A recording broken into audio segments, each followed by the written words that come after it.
رات کیا ہوا, گرفتاری کیسے ہوئی, کہاں سے کہاں تک لایا گیا, کس طریقے سے ساتھی چھڑانے کے لیے آگے کہ بھئی چھوٹے چھوٹے لوگوں کو, چھوٹے چھوٹے گینگسٹروں کو تو پولیس مقابلے میں پار کر دیا جاتا ہے, ان کو ساتھی چھڑانے آ جاتے ہیں. لیکن تیفی بٹ کو کیا ساتھی چھڑانے آئیں گے کہ نہیں آئیں گے؟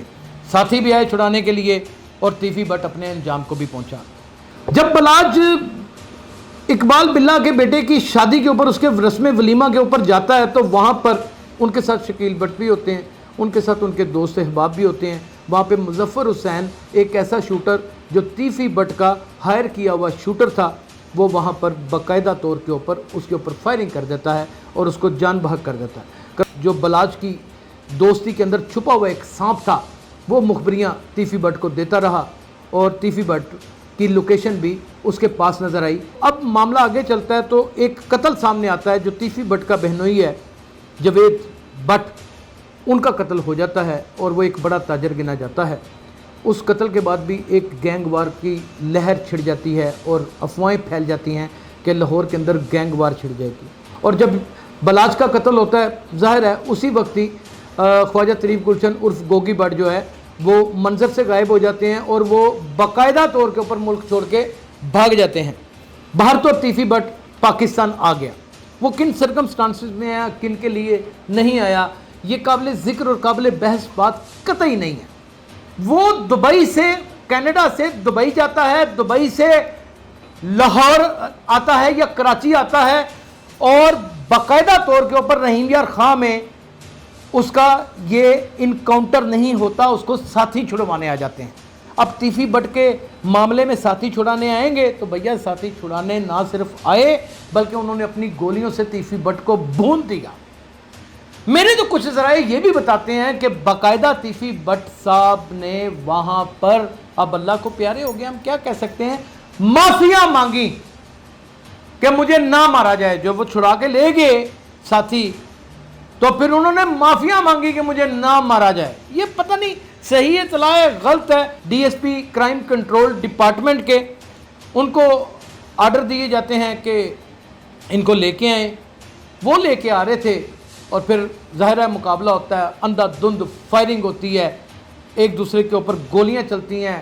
اب یہ بھی نہیں کہا جا سکتا کہ سی سی ڈی کا کوئی بندہ وہاں پر زخمی نہیں ہوا, ڈرائیور زخمی ہوا سرکاری گاڑی کا اور وہ شدید زخمی ہوا اور اس کو گولی لگی. یہ مقابلہ بالکل ایک جینون مقابلہ تھا. دیکھا کہ فائرنگ کا تبادلہ ہو گیا ہے تو زخمیوں کو جب دیکھا تو شناخت ہوئی تیفی بٹ صاحب وہاں پر اللہ کو پیارے ہو چکے تھے, ہلاک ہو چکے تھے. کوئی ایک گولی بھی سی سی ڈی کی نہیں لگی.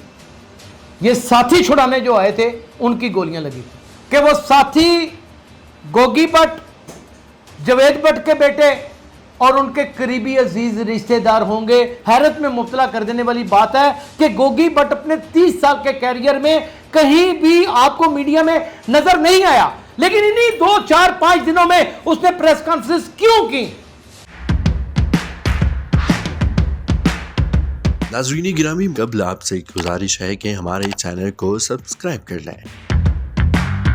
میرا نام یاسر شمون خان ہے, آپ دیکھ رہے ہیں ڈیلی سوشل پاکستان. ناظرین, رات 3:45 کے اوپر بدنام زمانہ گینگسٹر تیفی بٹ, جس کی ہیبت کا شکار 30 سال لاہور شہر رہا اور اس کی راحت بھی رہی اور متعدد قبضے, متعدد ایسی وارداتیں قتل و غارت کی اور درینہ دشمنی کی ایک ایسی داستان جس کا ذکر کرتے ہوئے روح کپ کپ آ جاتی ہے. وہ ساری کی ساری آج کے ویلاگ میں بتائیں گے.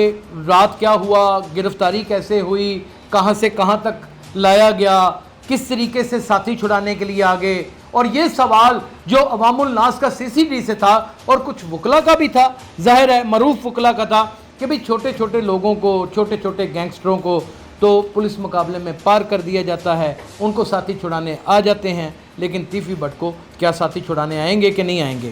ساتھی بھی آئے چھڑانے کے لیے اور تیفی بٹ اپنے انجام کو بھی پہنچا. یہ انجام کس کی موت کی ذمہ داری کی بابت یہاں تک پہنچا, اس کو بھی آج کے ویلاگ میں بتائیں گے. ناظرین, 2024 میں 2 فروری کا یہ واقعہ ہے. اقبال بلّہ ریٹائرڈ ڈی ایس پی ہے, اس کے بیٹے کی شادی کے اوپر جب بلاج اقبال بلّہ کے بیٹے کی شادی کے اوپر اس کے رسم ولیمہ کے اوپر جاتا ہے تو وہاں پر ان کے ساتھ شکیل بٹ بھی ہوتے ہیں, ان کے ساتھ ان کے دوست احباب بھی ہوتے ہیں. وہاں پہ مظفر حسین ایک ایسا شوٹر جو تیفی بٹ کا ہائر کیا ہوا شوٹر تھا, وہ وہاں پر باقاعدہ طور کے اوپر اس کے اوپر فائرنگ کر دیتا ہے اور اس کو جان بحق کر دیتا ہے. کراس فائرنگ میں مظفر حسین ولد صادق حسین بھی مارا جاتا ہے. پھر مختصر کر کے بتا دیتے ہیں, اسی کا ایک دستے راز ایک خاص آدمی احسن شاہ جو بلاج کی دوستی کے اندر چھپا ہوا ایک سانپ تھا, وہ مخبریاں تیفی بٹ کو دیتا رہا اور تیفی بٹ کی لوکیشن بھی اس کے پاس نظر آئی اور عینی شاہدین نے اس کا بھی انکشاف مثل مقدمہ میں کیا کہ تیفی بٹ باقاعدہ طور کے اوپر وہاں پر دیکھا گیا ہے. اب ناظرین, گوگی بٹ اور تیفی بٹ کے اوپر ایف آئی آر کٹ جاتی ہے. نامزد ملزمان کے اوپر کچھ لوگ پکڑے بھی جاتے ہیں. ظاہر ہے مظفر حسین تو موقع کے اوپر ہلاک ہو گیا تھا اور احسن شاہ کو بھی ساتھی چھڑانے کے لیے آگے تھے, اس کا بلکہ سگا بھائی آ گیا تھا اور وہ بھی ہلاک ہو گیا. تو اب معاملہ آگے چلتا ہے تو ایک قتل سامنے آتا ہے جو تیفی بٹ کا بہنوئی ہے جاوید بٹ, ان کا قتل ہو جاتا ہے اور وہ ایک بڑا تاجر گنا جاتا ہے. اس قتل کے بعد بھی ایک گینگ وار کی لہر چھڑ جاتی ہے اور افواہیں پھیل جاتی ہیں کہ لاہور کے اندر گینگ وار چھڑ جائے گی. مسد جو ہے وہ کچھ دنوں کے لیے روح پوش ہو جاتے ہیں, واپس آتے ہیں, ان کی بیل ہو جاتی ہے. گوگی بٹ بھی روح پوش ہو جاتے ہیں اور جب بلاج کا قتل ہوتا ہے ظاہر ہے اسی وقت ہی خواجہ طریف گلشن عرف گوگی بٹ جو ہے وہ منظر سے غائب ہو جاتے ہیں اور وہ باقاعدہ طور کے اوپر ملک چھوڑ کے بھاگ جاتے ہیں. لیکن خدا کی کرنی ایسی ہوتی ہے, موت جہاں پر لکھی ہوتی ہے وہیں پر خود کھینچ کر اسے وہاں لاتی ہے. وقت کا تعین بھی موت خود کرتی ہے. تیفی بٹ میری جو اطلاعات کے مطابق ہیں ان کو کراچی لایا گیا, ادارے نے بہتر سمجھا, کچھ افواہیں گردش کی کہ لاہور نہیں آیا, کچھ افواہیں تھی لاہور آیا, اور یہ میری ہی بریک کی ہوئی سٹوری تھی. میرے پاس جتنی انفارمیشن تھی میں نے منوان دے دی. باہر تو تیفی بٹ پاکستان آ گیا, وہ کن سرکمسٹانسز میں آیا, کن کے لیے نہیں آیا, یہ قابل ذکر اور قابل بحث بات قطعی نہیں ہے. قابل ذکر اور قابل بحث بات یہ ہے کہ جس شخص نے قتل کیا یا کروایا اپنے ماں کے اوپر, رب العزت کی ذات کس طرح خود سے سارے بدلے لینے والی ہے, یہ آپ عملی طور کے اوپر دیکھیں گے ابھی 2 منٹ کے اندر. ناظرین, وہ دبئی سے, کینیڈا سے دبئی جاتا ہے, دبئی سے لاہور آتا ہے یا کراچی آتا ہے اور باقاعدہ طور کے اوپر رحیم یار خان میں اس کا یہ انکاؤنٹر نہیں ہوتا, اس کو ساتھی چھڑوانے آ جاتے ہیں. اور وہ لوگ جو بلند بانگ دعوے کر رہے تھے کہ سی سی ڈی اب تیفی بٹ کے معاملے میں ساتھی چھڑانے آئیں گے, تو بھیا ساتھی چھڑانے نہ صرف آئے بلکہ انہوں نے اپنی گولیوں سے تیفی بٹ کو بھون دیا.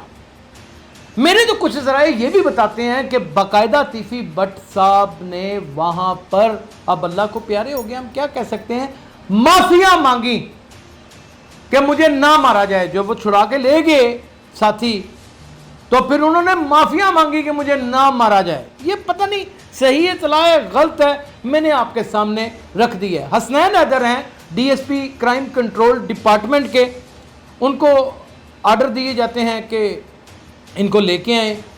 وہ لے کے آ رہے تھے اور پھر ظاہر ہے مقابلہ ہوتا ہے, اندھا دھند فائرنگ ہوتی ہے, ایک دوسرے کے اوپر گولیاں چلتی ہیں. اب یہ بھی نہیں کہا جا سکتا کہ سی سی ڈی کا کوئی بندہ وہاں پر زخمی نہیں ہوا, ڈرائیور زخمی ہوا سرکاری گاڑی کا, اور وہ شدید زخمی ہوا اور اس کو گولی لگی. یہ مقابلہ بالکل ایک جینون مقابلہ تھا. جب اس کو چھڑوا کے لے جایا گیا تو حسنین حیدر جو اسپیشلسٹ ہے مجرموں کا کلا کما کرنے کا, اس نے سینہ ٹھوک کر ان کا مقابلہ کیا اور اپنی جان کی پرواہ نہ کرتے ہوئے وہاں پر اس نے جب دیکھا کہ فائرنگ کا تبادلہ ہو گیا ہے تو زخمیوں کو جب دیکھا تو شناخت ہوئی. تیفی بٹ صاحب وہاں پر اللہ کو پیارے ہو چکے تھے, ہلاک ہو چکے تھے.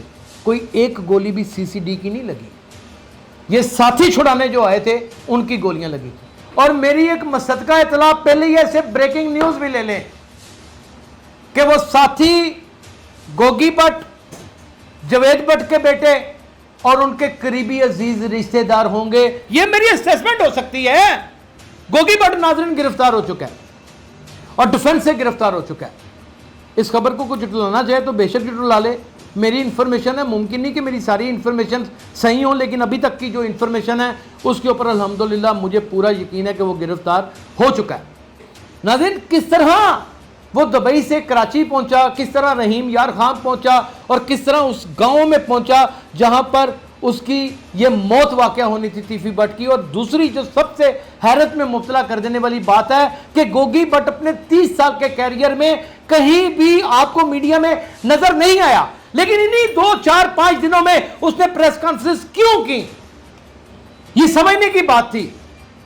کیونکہ جب رب العزت کی ذات فیلڈنگ لگا دیتی ہے, ناحق قتل تھا نا اس بچے کا, بلاج کا ناحق قتل تھا, جس نے قبروں کے اوپر جا کے پروگرام کیے وہ بھی تھر تھر کانپتا رہا, جس نے اس گروپ کے خلاف کوئی آواز اٹھائی, اپنی رائے کا اظہار کیا, وہ بھی تھر تھر کانپتا تھا. اور گوگی بٹ اور تیفی بٹ اس میں کوئی دو رائے نہیں ہے کہ ایک ہیبت اور ایک خوف کی علامت گنے جاتے تھے. بڑے الزامات اور بڑے مقدمات ٹرکاں والے خاندان کے اوپر ہے, میری کوئی رشتہ داری تھوڑی ہے ان سے, میں تو ان میں سے کسی کو جانتا بھی نہیں ہوں, لیکن ان کی ہیبت نہیں تھی اور خوف نہیں تھا. ناظرین, جنہوں نے زمین تنگ کر رکھی ہوتی ہے نا شہریوں کے لیے, ان کے ساتھ اسی طرح کے واقعات ہوتے ہیں. اور یہ سی سی ڈی نے آج ثابت کر دیا ہے, اگر کوئی آج کا دن سی سی ڈی کی کرائم کنٹرول ڈپارٹمنٹ کی, ان کے سربراہ ایڈیشنل آئی جی سیل ظفر چٹھا کی, اور آفتاب احمد پھلر وان کی, اور جس ڈی ایس پی نے اپنی جان کے اوپر کھیلا ہے جس کا نام حسنین حیدر ہے, اور میرا خیال ہے کہ ایک ایسا قابل ذکر نام ہے جس کا ذکر میں بڑا گول مول سا کروں گا, سب انسپیکٹر جبران ہے. جبران سب انسپیکٹر ہے, پورے شہر کو خوف سے نجات دلا دی ہے اس نے, بس اتنا ہی کافی ہے. اوئے ہوئے, بدماشیوں کا آخر جتنا مرضی پیسہ ہو, جتنی مرضی طاقت ہو, اتنا بھیانک, اتنا خطرناک ہوتا ہے. افسوس کی بات ہے کہ 74 سال 70 سال کی عمر میں تیفی بٹ اس حالت میں اپنے انجام کو پہنچے. کسی کی موت کے اوپر نہ ہنسا جا سکتا ہے اور نہ ہی خوشی منائی جا سکتی ہے, لیکن ایک بات اموات ثابت کر دیتی ہیں کہ اس کی موت کا طریقہ کار اور اس کا رویہ اور اس کی باقاعدہ کی زندگی گزاری جانے والی کردار کو عیاں کر دیتی ہے, اور لوگوں کے لیے ایک چیتاونی بن جاتی ہے کہ شہر کے اندر جہاں پہ فرعون موجود ہیں, جتنے بھی یہ چھوٹے چھوٹے فرعون ہی ہیں نا جنہوں نے قبضے کیے ہوئے ہیں, جنہوں نے لوگوں کو گولیاں مارنے کا ٹھیکہ لیا ہوا ہے, جنہوں نے راتوں رات گھروں سے اٹھوا دینے کا ٹھیکہ لیا ہوا ہے, ان کو ایک بہت کلیئر میسج ہے سی سی ڈی کی جانب سے کہ بدماشی ختم کر دیں. اگر تیفی بٹ کا یہ انجام ہو سکتا ہے تو یاد رکھیے گا ناظرین, یہاں پہ کوئی تمن خان فرنٹ لائن پر نہیں آ سکے گا, اور اگر آئے گا تو شاید اس سے بھی بھیانک انجام اس کا ہو. یہی وہ سی سی ڈی ہے جس نے نیفوں میں گولیاں چلوا دیں, یہی وہ سی سی ڈی ہے جس کے اوپر بڑے ماورائے آئین قتل کے الزامات اور ایکسٹرا جوڈیشل کلی کے الزامات لگتے رہے, لیکن ثابت کوئی نہ ہوا. آج سی سی ڈی یا اس کا سربراہ اگر الیکشن پہ کھڑا ہو جائے تو میں سمجھتا ہوں تحریک انصاف کیا کوئی بھی جماعت اس کے مد مقابل کھڑی نہیں ہو سکتی, ٹک نہیں سکتی. اس کی پاپولیرٹی کا اس وقت یہ گراف اور یہ کٹ کٹھی ہے, کیونکہ ہماری آپ کی بچیاں زیادہ نہ گھوم رہی ہیں نا بھیا, ذلت اور رسوائی سے بچا کے رکھا ہے ان مرد مجاہدوں نے. اور یاد رہے کہ سی سی ڈی میں وہی ساری پولیس ہے جو پنجاب پولیس میں پہلے سرو کرتی تھی, صرف کمانڈر بدلا ہے, ساری شکل ہی بدل گئی ہے. نو کرپشن, نو گیدڑ بختیاں, نو بدماشی.